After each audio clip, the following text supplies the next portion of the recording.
Kitu kimoja kikao kinanifikirisha. Yaani kidato cha kwanza na cha pili kwa mwaka mmoja. Kidato cha tatu na cha nne napo ni kwa mwaka mmoja. Vile vile kidato cha tano na cha sita ni kwa mwaka mmoja. Hiyo ndio inaitwa elimu huria. Nipo hapa katika shule ya sekondari huria ya British, ambapo tunataka tufahamu mengi kuhusiana na elimu hii na vigezo vyake kwa ujumla. Jina langu ni Njoba Mwajibe. Tuambatane katika kipindi hiki cha Talanta. Sipo mwenyewe, mwenzangu Frola Ngailo nimefika naye hapa, akasema anakimbia kwenda kuuliza wanafunzi mambo yameendaje. Tutaungana naye hapo baadaye. Sasa mimi niangaze mwenyeji wangu yuko wapi? Hapa ni British. Mwalimu, mambo vipi? Karibu sana. Nashukuru. Karibu sana. Poa vizuri? Tuko vizuri. Mambo yanaenda kabisa? Yanaenda vizuri. Karibu sana. Na mimi ninaruhusiwa kuingia kwenye? Unaruhusiwa. Eti? Yes, unaruhusiwa. Karibu sana. Kwa kama nataka kama mambo yangu kukaa sawa, kuja hapa mna fresh. Wewe uko vizuri. Wewe mdogo kabisa. Karibu sana. Nashukuru. Yapo mengi tunaenda kujifunza hapo ndani. Asante. Na tumekwisha kufika hapa katika ndani kabisa, ambapo ndo jikoni ambapo wanapikwa wale wanafunzi kuhakikisha kwamba wanatimiza zile ndoto zao za kimasomo. Wapo wale ambao wanakuwa wameshakata tamaa, lakini mwisho siku wakifika katika elimu huria namna moja au nyingine wanaweza kutimiza ndoto zao. Nikutana na mwalimu. Mwalimu, nifahamu sasa, hivi ninapoambiwa kuhusiana na elimu huria, nielewe ni kitu gani? Elimu huria huu ni mfumo wa elimu kwa sekondari ambao mfumo huu unakuwa ni wa muda mfupi. Maana yake ni kwamba mwanafunzi atakayejiunga na mfumo huu anasoma kidato cha kwanza na cha pili kwa mwaka mmoja, 3 na 4 mwaka mmoja, 5 na 6 mwaka mmoja. Ule mfumo wa kawaida ambao ni mfumo rasmi ambao sio huria, mwanafunzi anasoma miaka 4 kwa elimu ya sekondari hii ya O level na miaka 2 kwa elimu ya sekondari ya advance. Kwa hiyo huku tunakuwa na muda mfupi katika miaka, tunachukua miaka 3 badala ya miaka 6. Na umetaja hapo miaka, ukazungumzia kwa mwaka mmoja mmoja. Inawezekana kabisa mwanafunzi anasoma mwaka mmoja kidato cha kwanza na cha pili na anafaulu, anaelekea mbele na kidato cha tatu na cha nne na mambo yanaenda vizuri? Ni sawa. Yaani mwanafunzi anaposoma kwa mfumo huu wa kwetu mwaka mmoja katika miaka 2 anaweza kufaulu vizuri kabisa, kwa sababu hapa kikubwa ni ile syllabus tu. Syllabus ya somo husika ikave kwa wakati. Ukishakava syllabus kwa wakati husika, mwanafunzi anafanya mtihani na faulu. Na hapa tunao wengi ambao wanafaulu vizuri kabisa. Sasa mtaala huu wa elimu huria upoje mwalimu? Mtaala huu ni mtaala ambao ni kama ule tu wa kawaida. Tofauti ya hapa ni muda tu, kwamba kwenye ule mtaala wa kawaida tunatumia kila mwaka mmoja, kila kidato mwaka mmoja. Lakini mtaala huu tunakwenda vidato 2 kwa mwaka mmoja, lakini mambo yote ni yale yale. Kwa hiyo mfano mwanafunzi anayesoma elimu hii akiwa QT, kwa maana kidato cha kwanza na cha pili, atasoma masomo ya kidato cha kwanza ndani ya mwaka huo mmoja na masomo ya kidato cha pili ndani ya huo mwaka mmoja. Anakuwa ameshamaliza yote. Mwalimu, kuna watu wale unakuta amekata tamaa kabisa, yani muda mwingine amekata tamaa, yani anaona mimi siwezi kuendelea na masomo. Hii inaweza kuwa kwa sababu serikali imewezesha kuwepo na elimu hii huria. Inaweza kuwa ni sehemu mojawapo ya wanafunzi hao kuweza kutimiza ndoto zao. Kweli kabisa kwamba mwanafunzi yeyote ambaye labda alifanya mtihani katika shule za kawaida kule kabla akaanguka na yuko nyumbani au amekata tamaa ya kusoma, mfumo huu unamfaa. Maana mfumo huu kwanza unaokoa muda.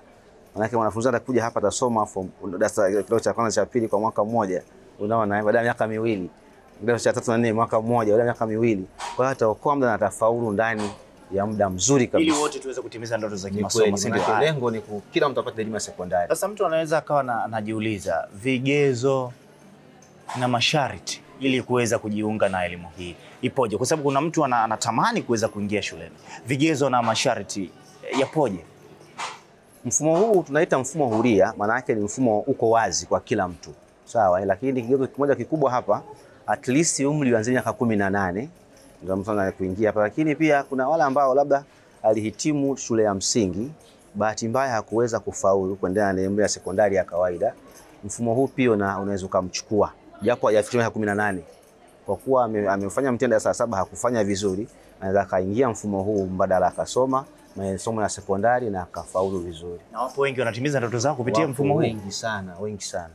Hivi nikikuuliza kuna kisa gani ambacho labda cha mwanafunzi yoyote umewahi kukutana nacho kwa kabisa hiki kilikuwa ni cha kukatisha tamaa, huyu mtu labda asingeweza kabisa kuendelea, lakini kupitia mfumo huu akatimiza ndoto yake? Kuna kisa kimoja. Kuna mwanafunzi alikuja kusoma hapa, alikuwa amemaliza shule ya msingi, akakaa nyumbani miaka 6. Hakuwahi kusoma sekondari. Kakaa miaka 6 akiwa nyumbani. Baada ya hapo akafanya maamuzi ya kuja kusoma. Kaingia hapa akasoma kama QT form 1 form 2 kwa mwaka mmoja, kafaulu vizuri. Kaingia form 3 form 4 mwaka mmoja, kafaulu vizuri. Akasoma form 5 form 6 mwaka mmoja, hapa akafaulu vizuri. Kidato cha 5 na 6. Akaenda chuo kikuu. Tena akaenda kusoma chuo kikuu kizuri kabisa hapa Mlimani. Unaona UDSM hapa. Akafaulu sasa hivi ni yuko na kazi zake anaendelea nazo. Alikuwa amekaa nyumbani miaka 6 baada ya kumaliza darasa la 7. Unaona, kwa ni mfumo ambao kwa kweli unasaidia sana watoto vijana ambao wamekosa elimu ya sekondari na wanatamani kuendelea na elimu ya sekondari. Hivi nikiulizwa nitoe tofauti kati ya elimu ile rasmi na elimu huria, kuna utofauti wote ule hapa? Mifumo hii miwili utofauti wake ni mdogo sana, na utofauti wake ni kwenye muda tu, kwamba elimu rasmi utasoma kwa muda wa miaka 4 kuanzia kidato cha kwanza mpaka cha 4, lakini kwa mfumo huu muda utapungua. Baada ya miaka 4 utasoma miaka 2, lakini mambo ni yale yale. Kwa tofauti ya hapa ni muda tu, lakini mifumo hii yote miwili mambo ni sawa. Mitihani pia inatofautiana? Hapana. Mitihani wanaotahiniwa watoto wanaosoma mfumo huu na mfumo wa kawaida ni ile na muda ni ule. Kwa hiyo mwanafunzi anayesoma katika mfumo huu na anayesoma katika mfumo wa kawaida, mwisho wa siku kama kidato cha pili wanapewa mtihani mmoja. Kidato cha 4 pia wanapewa mtihani mmoja. Cha 6 hivyo mtihani mmoja. Kwa mwalimu, kama nimekata tamaa, inawezekana nikanyenyuka na nikaja nikasoma elimu hii na nikatimiza ndoto zangu? Ni sawa. Yaani tunasema katika elimu hakuna kukata tamaa. Hakuna kukata tamaa. Maana elimu hii haina mwisho. Kwa hata kama ulifanya mtihani huko kabla na haukufanya vizuri ukaanguka, na ukaribisha katika mfumo huu. Mfumo huu unabeba kila mtu na unasaidia sana. Tumesaidia vijana wengi ambao sasa wako vyuo vikuu kupitia mfumo huu. Na kuna wengine wako kazini. Wengine wako kazini kupitia mfumo huu. Kwa hiyo ni mfumo mzuri sana ambao unarahisisha masomo ya sekondari. Kuna jambo nilitaka kufahamu kutoka kwa mkuu wa shule. Natumaini nitampata. Ndio utampata. Ndio. Yupo. Sawa. Tashukuru nikiweza kuungana naye na niweze nizungumze naye. Kuna mambo fulani unajua ukishazungumza na mkuu. Basi nikushukuru sana. Asante sana. Karibu sana. Hapo nashukuru sana. Karibu sana. Mtazamaji, hiki ni kipindi cha Talanta na leo hii tunahakikisha kwamba ndoto ya kila mtu inakwenda kutimia, tuweze kusoma na kutoboa kufikia malengo yetu. Mtazamaji wa kipindi cha Talanta, tunaendelea kusalia hapa. Mambo yamekaa vizuri kabisa. Hapa tunakuja kujifunza mambo mbalimbali. Elimu huria, mjomba, shangazi, muda mwingine hadi bibi unaambiwa, wadada wa kazi pale nyumbani anaweza akapita katika mfumo huria. Serikali imewezesha mambo haya kwamba unaweza ukapita katika mfumo rasmi, lakini hata katika mfumo huria na mwisho wa siku ukatimiza ndoto yako. Sasa hapa jikoni nipo na mpishi mwenyewe, mkuu wa shule Gladness Ndagile, ambaye yeye ndio mkuu wa shule hii, aweze kutufahamisha mambo kadha wa kadha.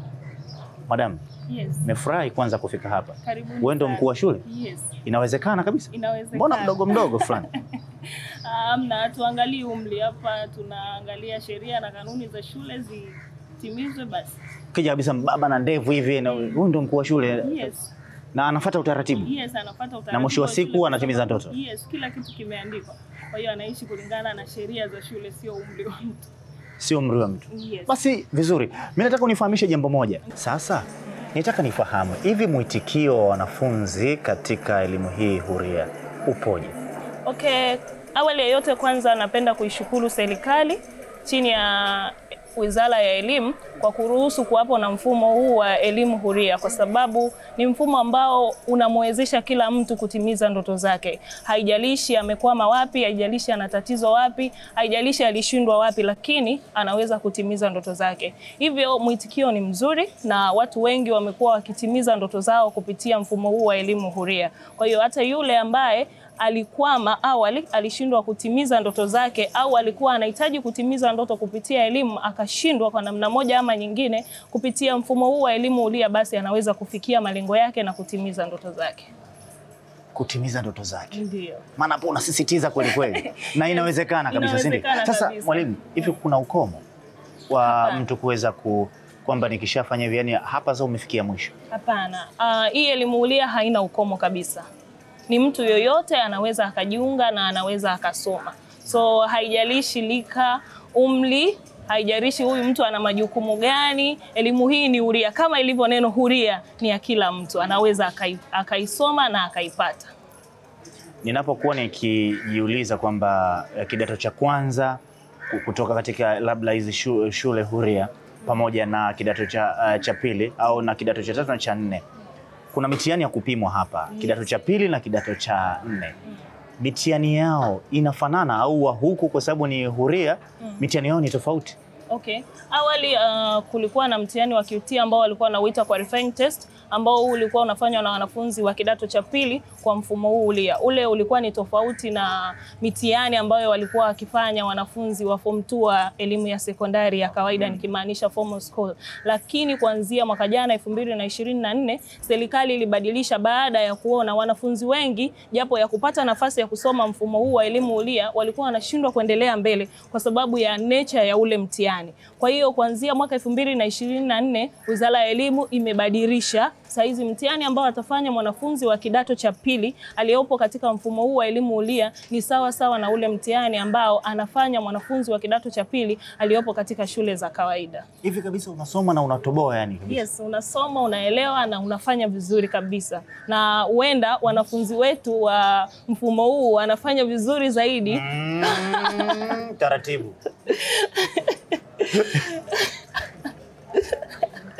Unataka kukataa?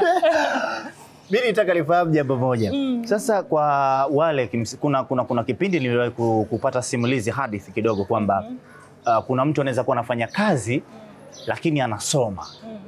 Hivi hii inawezekana na hapa wanatokea watu kama hao? Okay, British School tunatoa hii elimu huria na tuna wanafunzi wa namna hiyo. Kuna wanafunzi ambao tayari wamejikita kwenye majukumu na wengine wana shift kabisa, labda wiki hii anaingia asubuhi, wiki ijayo anaingia jioni. Kwa hiyo kuna wiki anakuepo asubuhi, kuna wiki anakuepo jioni. Na kuna wale wengine ambao ni permanent, asubuhi anakuwa hana muda lakini jioni ndo anakuwa na muda. Kwa kuliangalia hilo na kwa kutaka kuifikia jamii nzima, tumekuwa na vipindi vya namna mbili. Tuna vipindi ambavyo vinaanza saa 2 kamili asubuhi mpaka saa 8:30 mchana. Kwa hivi tunawa accommodate wale wote ambao wana muda asubuhi. Na pia tuna vipindi ambavyo vinaanza saa 10 kamili jioni mpaka saa 2 usiku. So ina maana hata yule ambaye asubuhi anakuwa na majukumu, basi ule muda wa jioni akitoka kazini anaweza akapata hii elimu na akahudhuria vipindi.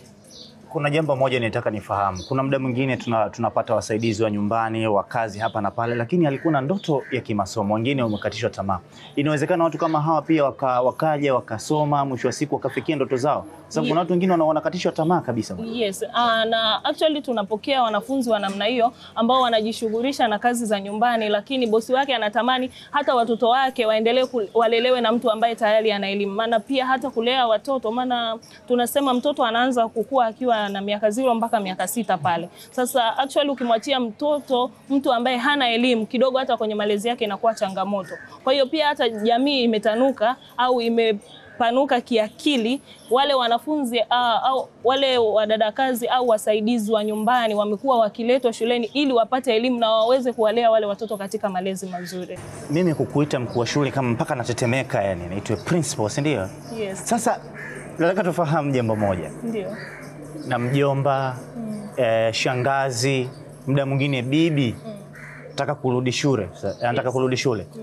Hivi kuna ukomo wote au kuna namna yoyote huyu mtu sasa anaweza akafika hapa lakini akataka baadaye aingie katika ule mfumo wa rasmi? Labda yupo kidato cha 4, baadaye kidato cha 5 na 6 anataka arudi katika mfumo rasmi. Inawezekana? Actually katika mfumo wetu wa huria, mwanafunzi ambaye amesoma elimu hii ya huria form 1 na form 2, form 3 na form 4 akafanya vizuri mtihani wake wa form 4, huwa serikali inawapa fursa na wao kuchaguliwa na kuingia katika mfumo rasmi. Lakini kuna ukomo wa miaka. Kwa hiyo mwanafunzi ambaye atakuwa ana umri zaidi ya miaka 25, huyu atatakiwa 5 na 6 aendelee na mfumo huu huria. Kidato cha 5 na cha 6. Yes, ambaye amemaliza mtihani wa form 4 na amefanya vizuri, atatakiwa aendelee na elimu hii huria kusoma kidato cha 5 na cha 6 akiwa na umri zaidi ya miaka 25. Lakini wale ambao wana umri miaka 25 kushuka chini huwa wanapata fursa ya kujiunga na 5 na 6 katika mfumo rasmi. Kwa hiyo unaweza ukapitia huku ukaingia tena kwenye mfumo ambao ni rasmi. Yes. Inawezekana kabisa. Inawezekana kabisa. Inawezekana kabisa na unaweza ukafanikisha ndoto yako ya kusoma pia, kwa sababu mwambie serikali imeboresha mfumo na kuhakikisha kwamba yoyote yule ambaye ana ndoto ya kuweza kusoma anaweza kusoma. Unaweza ukasoma katika shule za kawaida zile, lakini kwa wale ambao kimsingi unaona kabisa mimi ndoto ya kusoma ilishindikana, kumbe inawezekana. Na Talanta leo hii tumeamua tukuletea kipindi maalum na mahususi kabisa kuhusiana na masuala mazima ya elimu huria. Watu wanatoboa, watu wanatimiza ndoto zao. Ushauri wako kwa yule ambao amekata tamaa ya kimasomo, tukiwa nahitimisha kabisa kwamba inawezekana akasoma masomo huria haya na akatimiza ndoto yake. Mtu alikuwa na ndoto ya kuwa mhandisi, mtu alikuwa na ndoto ya kuwa mwanasheria, mtu alikuwa na ndoto ya kuwa mtangazaji kama mimi, mtu na ndoto ya kuwa mwalimu na mkuu wa shule kama wewe, hasa binti. Mashallah, karifarashi mabisus. Inawezekana. Okay, rai yangu kwa jamii, napenda kuambia kwamba mfumo huu wa elimu huria ni mfumo rahisi na ni mfumo mzuri ambao unamsaidia kila mtu kufikisha au kutimiza ndoto zake. Hivyo basi usikate tamaa, usijichukulie poa, pandisha thamani yako kwa kurudi shule na kwa kupata elimu. Hata kama umeona ilishindikana awali, basi una nafasi ya pili ya kuweza kupata elimu kupitia mfumo huu wa elimu huria. Pandisha thamani yako kwa kuweza kupata elimu kupitia mfumo huu huria. Lakini vile vile hata katika shule za kawaida huko, wanafunzi kimsingi hakikisha kwamba unapiga kitabu kweli kweli ili kusudi kuweza kutimiza ndoto zako. Jina langu mimi ni Njoba Mwajibe Frola, ananisubiri kweli kweli, anasema mbona unachukua muda sana? We kaka, inakuaje kwaje? Basi kijiti cha kwako wewe uendeleze gurudumu hili la Talanta. Hakika hapa mambo ya kihuria. Afu baadaye tena tunaenda hapa pia kuna vipaji. Tunaelekea huko. Frola, kijiti cha kwako wewe. Asante. Mtazamaji wa TBC1, na sasa twende tukawasikilize wanafunzi wa kidato cha 4 na cha 6. Sababu gani zimewafanya kufika hapa na nini wanacho cha kutueleza? Na sasa naenda kukutana na Irene apate kutueleza historia yake na mpaka akiwa hapa. Irene, mambo vipi?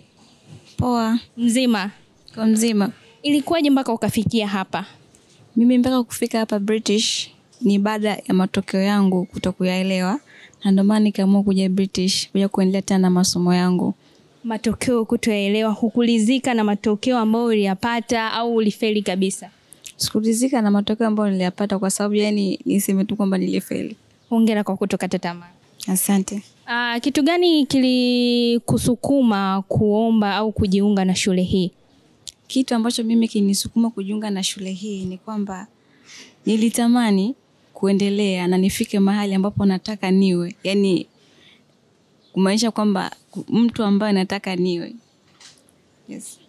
Uliyapokeaje matokeo yako ya kidato cha 4 kwanza? Ilikuwa naumiza. Pole. Asante. Ongea nikusifu, ni mtu ambaye hukukata tamaa, na una ushauri gani kwa jamii, kwa watu ambao wanafeli kidato cha 4 lakini wanakata tamaa? Unawaambia nini? Mimi ushauri wangu ni kwamba hawapaswi kukata tamaa. Ni kwamba tu kosa sio kurudia kosa, ila kosa sio kutenda kosa, kosa ni kurudia kosa.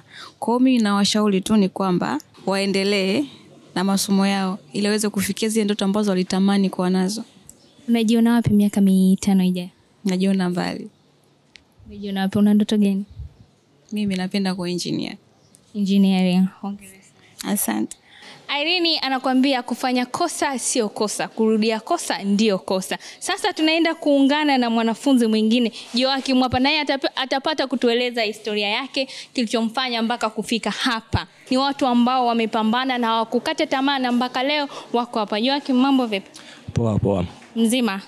Poa kabisa. Upo kidato cha ngapi? Nipo kidato cha 4 sasa hivi, nasoma kidato cha 3 na cha 4 kwa mwaka mmoja. Historia yako ipoje mpaka ikakufanya ufike hapa? Na historia ndefu kidogo, lakini tutaifanya iwe fupi. Ndio. Mimi katika historia yangu tuzungumzie kwenye swala la masomo. Sikubahatika kusoma elimu hii ya darasa la form 1 labda mpaka form 4 na nini. Ni kwa sababu ya changamoto mbalimbali za maisha na nini, kwa kipindi hicho sikupata fursa ya kusoma. Nilikaa nyumbani kwa muda kidogo kama miaka 7 hadi 8 bila kusoma yani. Lakini nilikuwa na ndoto, tunatamani siku nikipata wakati niweze kurejea kusoma. Paka kuna muda ulipofika kama hivi, kuna watu walipatikana pia wakanipatia namna ya kuja kusoma hapa, na nilisikia matangazo kuhusiana na shule Huria. Mtu hata kama hujasoma kwa muda mrefu na nini, haijalishi umri, haijalishi nini, unaweza kujifunza na ukafanikiwa unachotaka kufanikiwa. Na mimi kwa sababu nilikuwa na ndoto ya kutimiza ndoto zangu kupitia elimu, basi nikaona kwa namna nilivyopata fursa hii niweze kuitumia. Ndio mpaka sasa niko hapa. Mwaka jana nimefanya mtihani wa kidato cha pili. Nimefanya vizuri kama sasa hivi. Naenda kuingia kidato cha 3 na cha 4, na ni matumaini yangu makubwa kwamba nitafanya vizuri kwa sababu nina malengo na ndoto zangu. Miaka 7 ukiwa nyumbani, ni shughuli zipi ambazo ulikuwa unafanya? Kiukweli katika hiyo miaka 7 ambayo nilikuwa nimekaa nyumbani, nimefanya shughuli mbalimbali nyingi. Moja wapo naweza nikasema nilikuwa najihusisha na ufundi umeme. Nilikuwa namsaidia, kuna brother alikuwa ananifundisha kazi ya umeme, kwa hiyo nilikuwa nafanya naye kazi.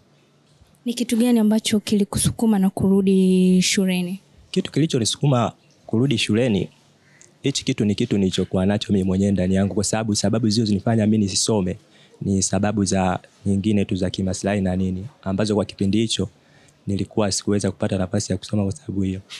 Lakini hapa katikati nilikuwa nacho, yani ni kitu ambacho napenda kusoma, ila tu sikupata mtu wa kunishika mkono kwa kipindi hicho.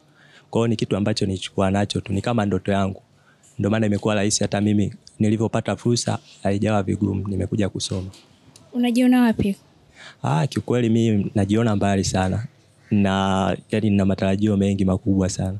Una ndoto ya kuwa nani? Ndoto yangu mimi na ndoto ya kuwa engineer. Yeah.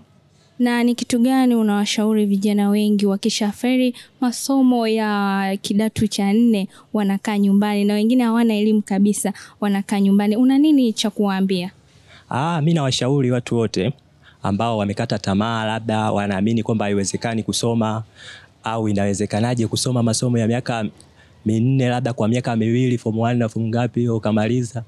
Mimi nawashauri hii elimu kwanza, kwa mimi ninavyoona ushauri wangu, ni elimu ambayo inakufanya yani unakuwa uhuru. Kikubwa tu ni kuweka juhudi na kusikiliza unachofundishwa. Ni hamna kitu kinachoshindikana. Kwa mfano kama mimi sikusoma kabisa hii sijui kidato cha kwanza na cha pili, lakini nimekuja hapa nimesoma kwa mwaka mmoja na nimefaulu vizuri. Kwa hiyo na washauri wasikate tamaa. Yani kuna msemo wanasema kuteleza sio kuanguka na nini.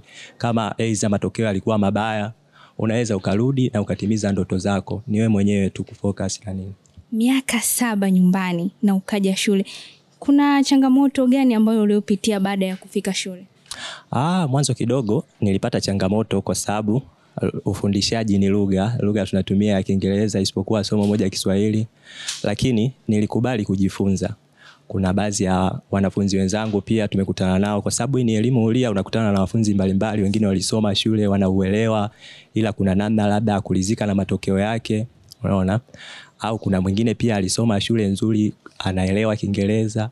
Kwa hiyo ni kujifunza, kuwa na moyo wa kujifunza. Uelewi kitu, mimi kipindi nasoma na wanafunzi wenzangu ambao wanaelewa lugha namfuata, bwana mwalimu amefundisha hapa labda mimi sijaelewa, akiniambia naandika kwa penseli kwa Kiswahili. Kwa hiyo hata katika usomaji wangu nakuwa kama nasoma kwa Kiswahili, inanisaidia kuelewa hata nikiwa najisomea peke yangu. Kitu kama ni kigumu sijakinotes vizuri kwa lugha ya Kiingereza, naweza nikanotes pembeni, baadaye kwa penseli kwa Kiswahili, lugha ambayo mimi inanifanya niweze kuwa kwa urahisi kupata. Kwa hiyo nilipata changamoto ile miezi ya kwanza 2, 3, 4, lakini kwa baadaye haikuwa changamoto, na mpaka nimefanya mtihani wa form 2 nimefanya vizuri.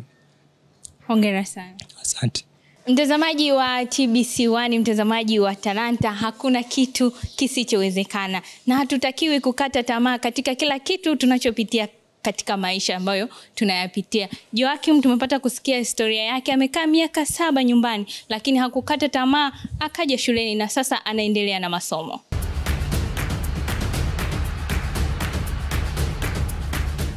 Mtazamaji wa TBC1, bado tunazungumza na wanafunzi kuhusu elimu huria. Na hapa nimekutana na Erikson. Erikson, mambo vipi?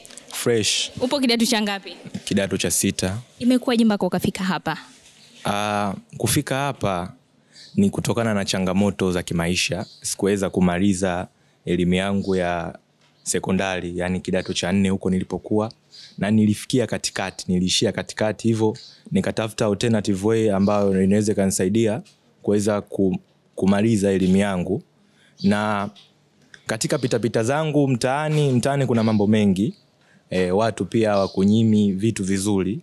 Kwa hiyo watu waliniambia kwamba wewe kijana unaweza ukafika mahali fulani ukaweza kutimiza kile ambacho ulikiishia katikati. Na kusema ukweli, namshukuru Mungu niliweza kupata details zote za shule hii, kwa sababu pia katika mitandao ya kijamii, pia vyombo vya habari, hii shule ni shule ambayo inatambulika kiukweli. Kwa hiyo nilifika hapa nikaweza kujua taratibu zote za hapa, na nikaweza kujiunga na nikawa kama reciters wa kidato cha 4. Nikasoma kidato cha 3 na cha 4 kwa mwaka mmoja, na nikafanya mtihani wa kidato cha 4. Matokeo yalivyotoka nikafaulu, na namshukuru Mungu nikaweza kuendelea na kidato cha 5 na cha 6 kwa mwaka mmoja tena hapa. Ilikuwaje mpaka ukaishia njiani ukupata kumaliza kidato cha 4? Ni masuala ya kifedha, changamoto za kimaisha. Nadhani unanielewa changamoto za kimaisha. Pole sana. Asante. Nini matarajio yako kwa sasa? Matarajio yangu ni kufaulu na kufika kule nakotaka kwenda, na kuwa yule mtu ambaye ninastahili kuwa katika maisha yangu. Unastahili kuwa mtu gani? Nastahili kuwa mtu mwenye hali ya juu kimaisha. Kivipi? Ya una ndoto gani? Na ndoto ya kuwa mtu ambaye anatazamika katika jamii katika hali ya juu. Changamoto za kimaisha zilikufanya ukaacha masomo yako. Wapo vijana wengi wana changamoto za kimaisha na wapo bado wako nyumbani. Una nini cha kumwambia kijana aliyoko nyumbani na sasa hivi anakutazama? Nachomshauri aamke, aache kulala, kwa sababu hata baraka za Mungu hazikufuati ukiwa umelala. Inabidi unyanyuke na uzifuate. Kwa hiyo namshauri asikate tamaa, asichoke. Ukikata tamaa na vitu vinakukatia tamaa. Kwa hiyo aamke, atafute njia ambayo ni sahihi kwake, na nadhani njia sahihi ni hapa. Anaweza akafaulu vizuri kwa viwango ambavyo hakuvitegemea katika maisha yake, viwango vikubwa zaidi. Ni muda gani ulikaa nyumbani bila kupata elimu? Miezi 3. Changamoto gani uliokutana nayo miezi 3 umekaa nyumbani, na uliporudi shule ilikuwaje? Namshukuru Mungu amenijalia, haikuwa changamoto sana kwa mimi kuendelea kulink pale nilipoishia. Ilikuwa japokuwa kulikuwa kuna ugumu fulani, unajua ukiwa nyumbani kidogo kwa muda fulani, lakini haikuwa ngumu sana kwangu.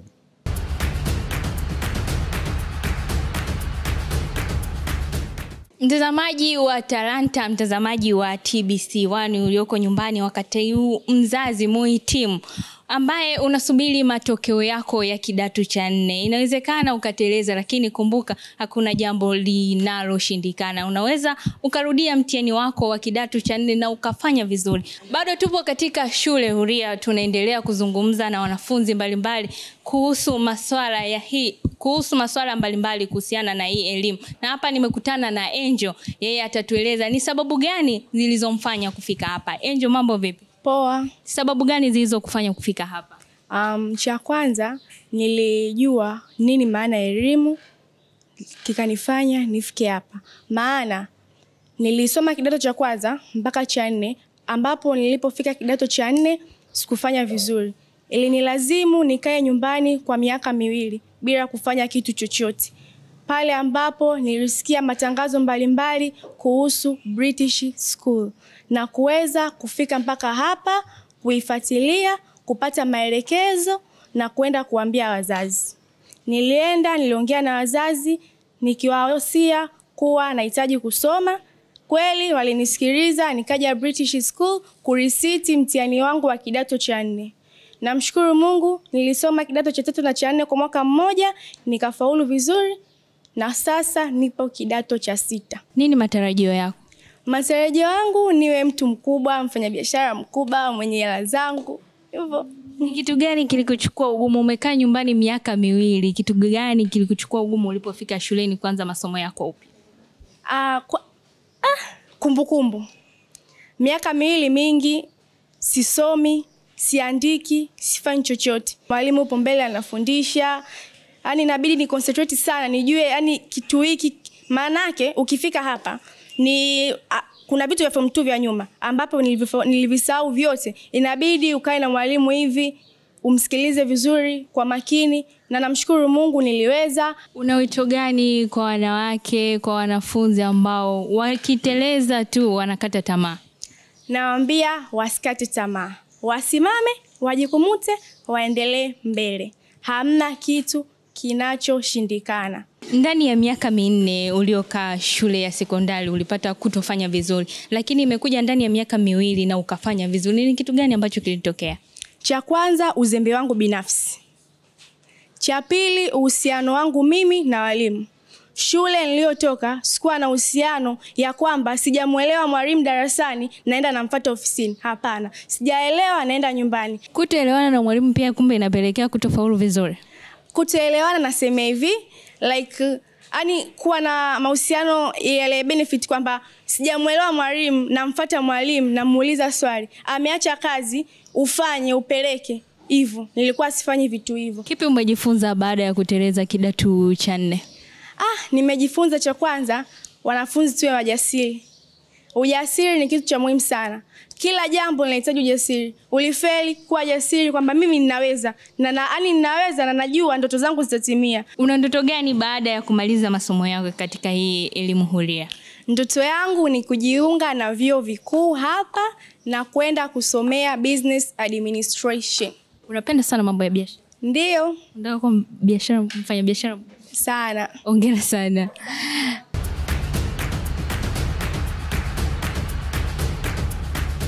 Hizi si ndoto za Linacha. Hakuna kitu kisichowezekana. Na hapa naenda kukutana na mwalimu ambaye alishawahi pata elimu huria. Ataenda kutueleza kwa nini elimu huria. Habari za saizi mwalimu? Salama, kwema? Kwema, habari yako? Nzuri kabisa. Kwa nini elimu huria? Niliamua kupita mfumo huu elimu huria kwa sababu mfumo huu ambao wa kawaida, kwa maana shule hizi za kawaida mwaka 1 mpaka miaka 4 sikuweza kupata hiyo nafasi.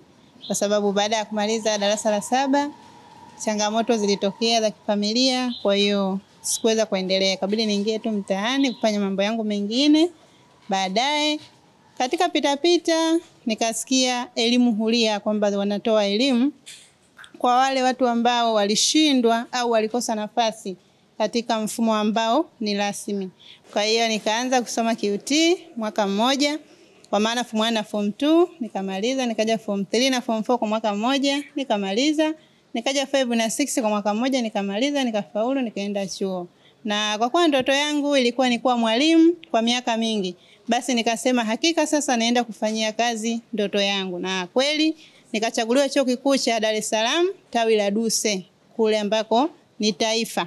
Kwa hiyo nikasoma kule miaka 3 nikamaliza. Baada ya hapo nikasikia shule hii huria ya British wametoa nafasi za kazi, kwa hiyo nikaja kwa ajili ya kupeleka maombi na kweli nikachaguliwa.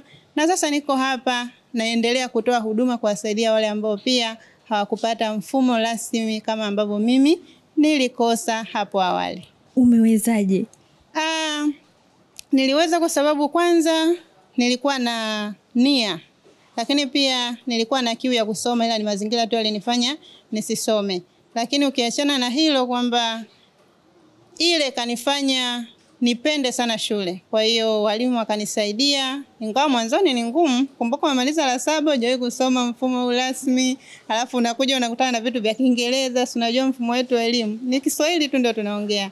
Kwa hiyo ikawa ni changamoto kidogo, lakini siku zilizozidi kwenda walimu wakanisaidia na mimi mwenyewe kwa kuwa nilikuwa na ile shauku nikafanikiwa na kila kitu kikaenda sawa kabisa. Nimeona mabango speak English. Speak English tu ukifika. Wewe ni mwalimu, changamoto gani unapitia kwa wanafunzi ambao ni wapya? Changamoto ambazo tunakutana nazo kwamba unajua huu mfumo unabeba wanafunzi wote ambao hawakupata hiyo nafasi. Kwa unaweza kukuta kuna mwingine anakuja aliishia darasa la 1. Anakuambia nilisoma miaka ya 90. Sasa hivi nimeamua kurudi shule. Kidogo ameshaanza kuwa na majukumu, aidha ameoa, ameolewa, kwa sababu tunapokea hata hao.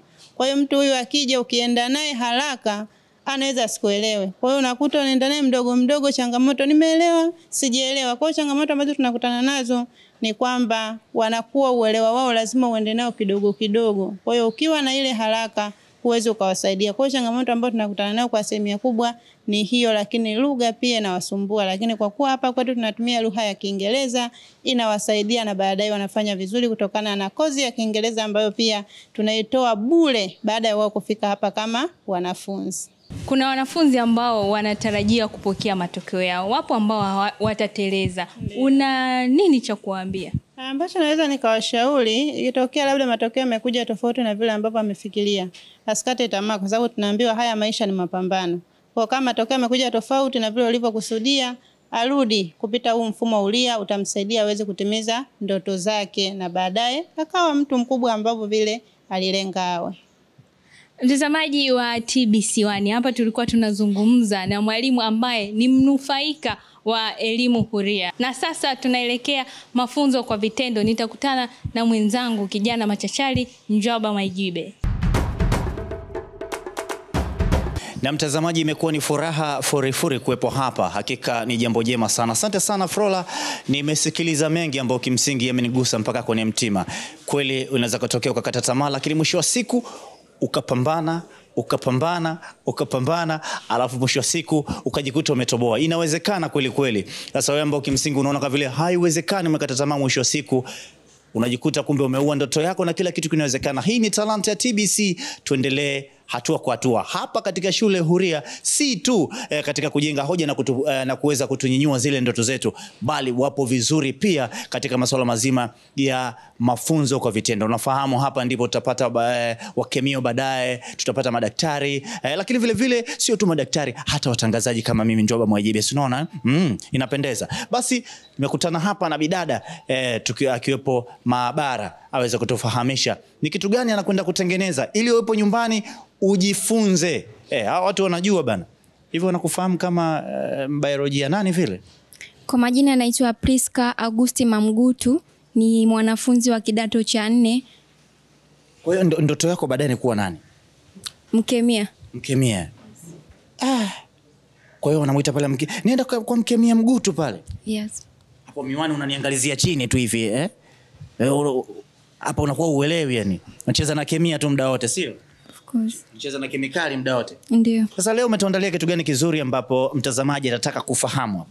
Leo ndugu mpenzi mtazamaji, mzazi au mlezi ulioko nyumbani pamoja na mwanafunzi, leo nimewaandalia jaribio la kwenda kuangalia structure ya ndani ya jani. Yaani ile umbo la ndani la jani. Mtu analiona jani kwenye mti, anataka tuone sasa umbo lake la ndani, si ndio? Ndio. Ni vifaa gani ambavyo unavitumia kutaka kuangalia ile umbo la ndani katika jani? Vifaa vyangu ambavyo navitumia na hadubini na solution ambayo inaitwa iodine solution na jani langu.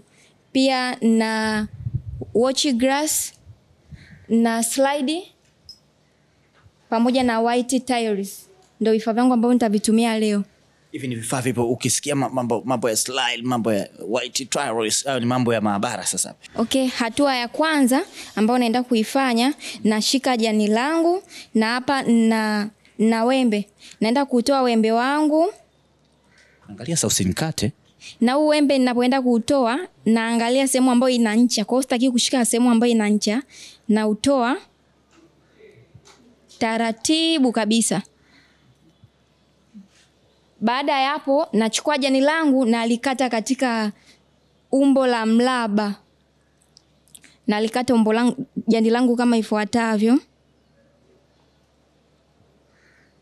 Hapo ndio unakata sasa. Hapa ndo ninalikata. Unatafuta mraba ule. Atafuta mraba. Kwa hiyo nisipokata mraba ile umbo la ndani siwezi kuliona. Siwezi kuliona kwa sababu nahitaji kipande kidogo sana cha jani.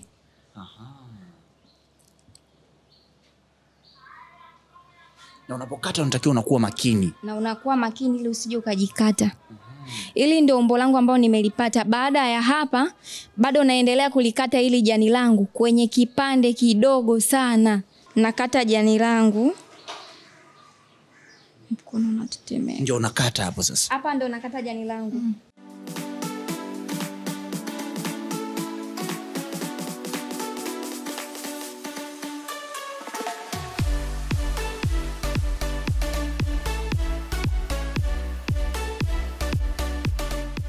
Mtazamaji, kama unatufuatilia hapa, tupo maabara na tupo na mtaalamu wetu hapa, mkemia huyu.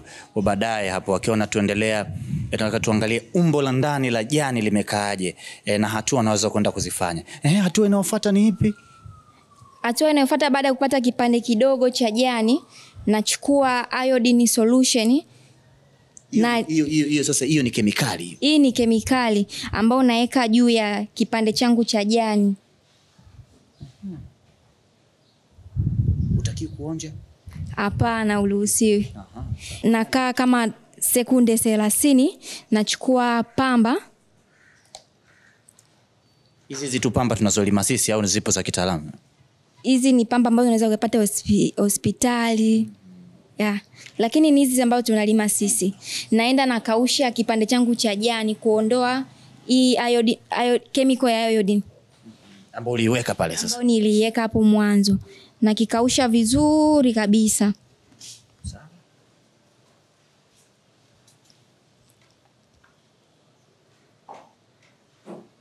Baada ya kukausha, nachukua holder. Kwa holder ni kile cha kushikia sasa,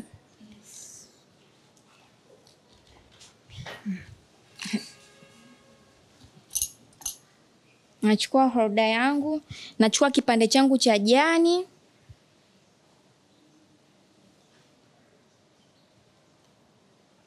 Na kiweka kwenye slide. Baada ya kuweka kwenye slide, nachukua cover. Natumia hii cover kwa ajili ya kwanza kuweka jani langu hapa lisicheze. Pia vile vile kisije kikaungana na uchafu mwingine, ili nione structure yangu vizuri. Angalia ile umbo kwa usahihi. Ndio. Na kijani chenyewe kidogo, utaona kweli ndani? Nitaona tena kwa uzuri tu.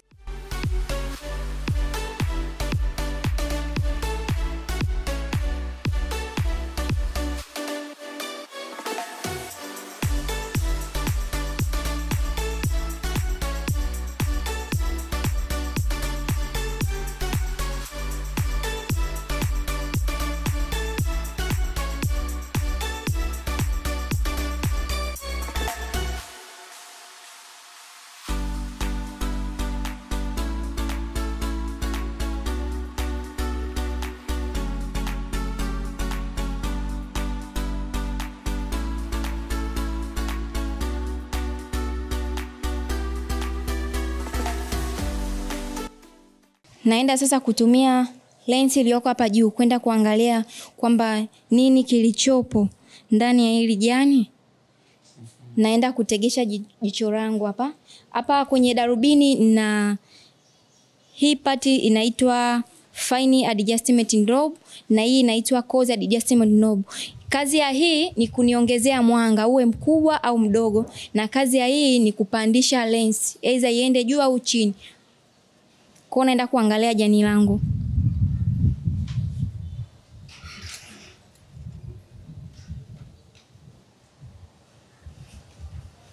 Kuna kitu unaona lakini? Na kwa hapa ninavyoona bado sijaona kitu. Kwa hiyo natakiwa nichezeshe kioo changu cha chini.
Baada ya kuweka kipande changu cha jani kwenye hadubini, na sasa naiona kabisa structure ya jani kwa ndani. Ile umbo sasa la jani. Umbo la ndani. Unaona nini huko?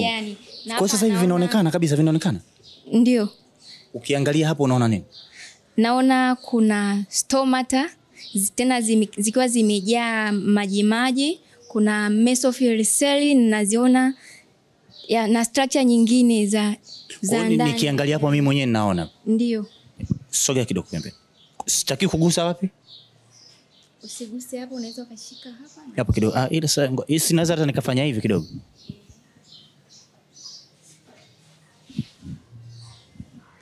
Mtazamaji, ninachokishuhudia hapa, hivi kumbe jani kwa ndani ndio lipo hivi. Mungu wangu.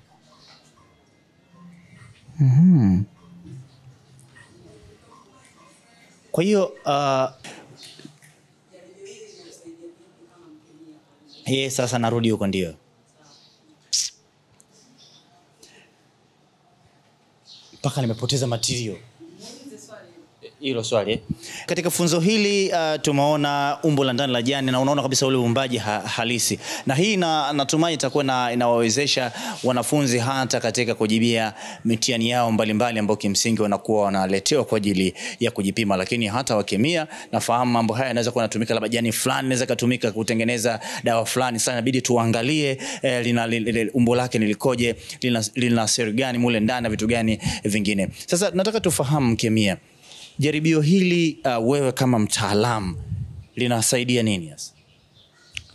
Ili jaribio kwanza mimi kama mtaalamu na mwanafunzi pia linanisaidia pale ambapo nasoma kwenye masomo yangu, kwamba sikalili kile ambacho nakiona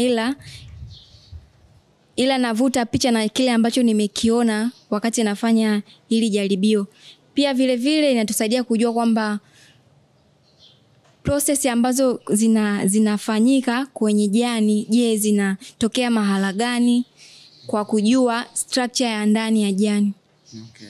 Yes. Na jaribio hili linachukua muda gani? Kama ukiwa ni mkemia wa haraka haraka, nachukua takriban dakika ngapi unakuwa ushapata kabisa umejua hiki ni hiki, hiki ni hiki? Ukiwa mzoefu hata dakika 10 hazichukui. Ukiwa mzoefu kama wewe vile. Ndio. Mambo vizuri kabisa. Basi mtazamaji, ilikuwa ni mafunzo kwa vitendo kutoka hapa katika shule huria ya British, ambapo tumetoka kujifunza mambo mbalimbali. Hapa pia hapajakaukiwa vipaji. Nisichukue muda wako mwingi wakati huu, pasi na kuchelewa, pasi na kupoteza dakika yako hata moja. Hapa ndio kuna kile kipengele ambacho hata mimi huwa napenda. Kuna ile upo tayari? Basi tuende kuna vipaji, tukaangalia umetuandalia vipaji gani wanafunzi kutoka shule hii. Endelea kusalia hapo hapo. TBC, ukweli na uhakika, na hii ni Talanta.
Na umekuwa ni wakati mzuri sana kuwepo hapa katika shule ya sekondari huria ya British, yani the British School hapa jijini Dar es Salaam, ambapo kimsingi tumeweza kufahamu mambo mengi kuhusiana na swala zima la elimu huria, kwamba kuna watu muda mwingine wamekata ndoto lakini wamekata tamaa kuhusiana na ndoto zao za kimasomo, lakini kwa kuwepo hapa au katika shule yoyote ile huria unaweza ukaibua ndoto zako za kimasomo na mwisho wa siku ukatusua, ukatoboa na ukafanikisha zile ndoto zako za kimasomo na mwisho wa siku kuweza kufikia kile ulichokuwa unakitarajia.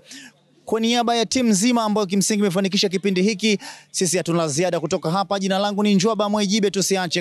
Usiache kutufuatilia katika mitandao yetu ya kijamii TBC @talanta, lakini vile vile pale TBC usiache kufuatilia vipindi vingine vizuri vinavyofuatia. Mpaka kwa wakati mwingine, bye bye.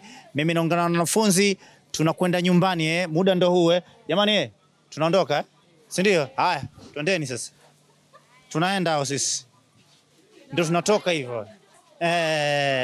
Jambo limeisha. Si ndio hivyo